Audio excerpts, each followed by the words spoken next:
guys, my name is Mightman. Welcome back to yet another weapon review video. We are nearing the end of the Easter segments of the reviews. Today we have the Hare Trigger, which is quite a colourful rainbow kind of gun. And not gonna lie, it gives me the kind of vibes you would get from a splatter cannon from Fallout 4. Spoilers if you've never played it, but hey ho.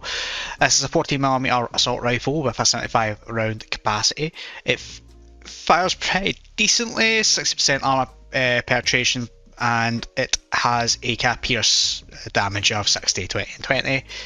And yeah, what over risk is the best way to put it is, it's got fast reload speed, anything fast attack speed, high accuracy with 0 critical chance, which does make us a bit under tier in terms of our rifles within this cast section. This is a challenge gun, so technically you can get it within obviously Easter. I'm sure it'll be coming back as a challenge regardless, but this is still one of those ones. For me personally, this is somewhat interesting. As you can see, the base damage overall is about 42, but it does fire quite decently compared to the Alaka ones here. So for example, quicker than the Amber Raider. I mean, let's not go through them. Better than the XAK, Hammerhead, Sandstorm, like obviously your base actual free to play ones that you can get access to. With the kind of build we've got here, let's just see. So I'm doing 107, 108 base, but also plus 20%, so about 120 anyway. So yeah, we're going to be firing quite a lot of shots. So there is actually a boss hive sitting free up, so we'll go up deal with that one and we'll go from there. Okay, so we're one away from the boss hive.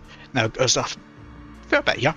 So first impressions, you can see this has actually got a unique model. It's very colourful in the game. It does hold like an AK carry model, and I'm using the,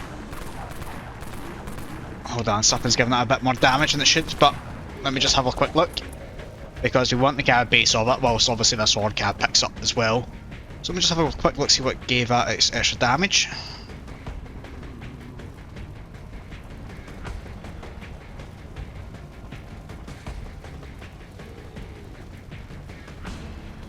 Huh. Okay, so tell a lie, there's no extra damage there, but for some reason it's shown here. So, Hare Trigger has obviously a piercing effect, so it's just shooting.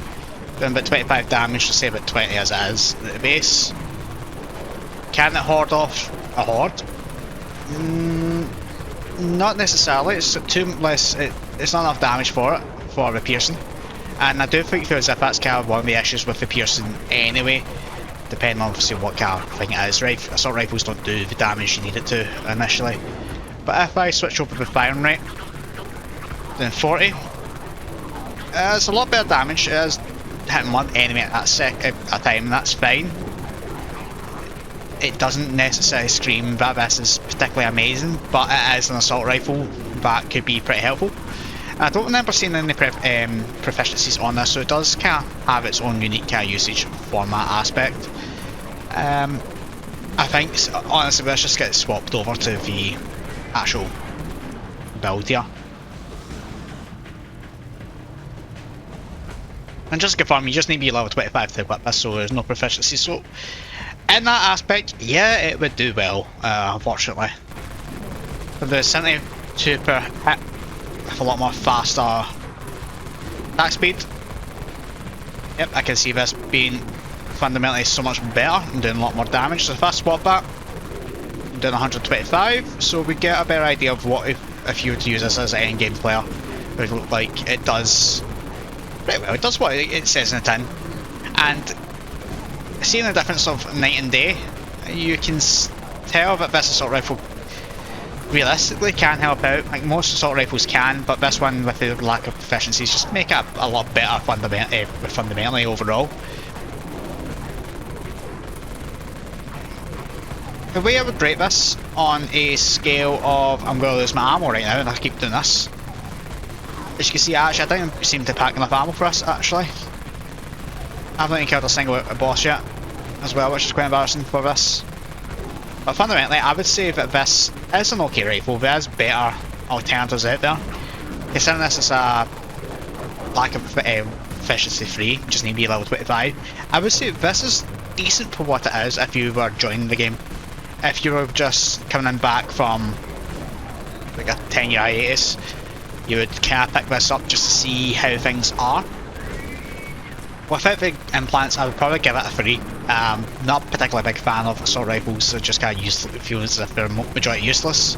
Don't get me wrong, there are some good ones out there, but this one just isn't hitting the mark. With the boosts I've got, I would rate it about 5.5 at most. It lacks in terms of that overall damage. That lack of critical chance really does hurt a lot.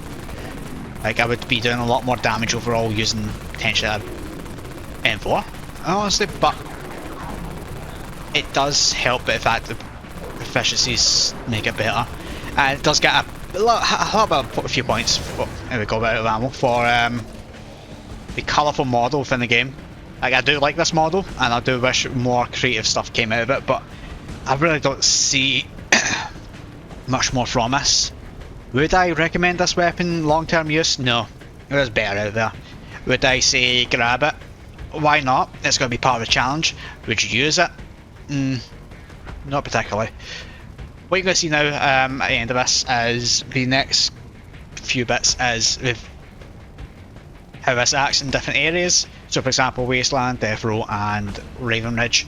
And after this, we'll have one more left, so we can pretty much saddle this up for now and wait for the Easter event. But yeah, let me know what you guys think of this. Have you used it before? Are you going to get it based on what I've shown you today? Are you particularly interested in something this colourful? And is assault rifles part of your original build? Yeah, that's a question I want to ask, but thank you very much for watching. I'll let you watch the next bit, and goodbye.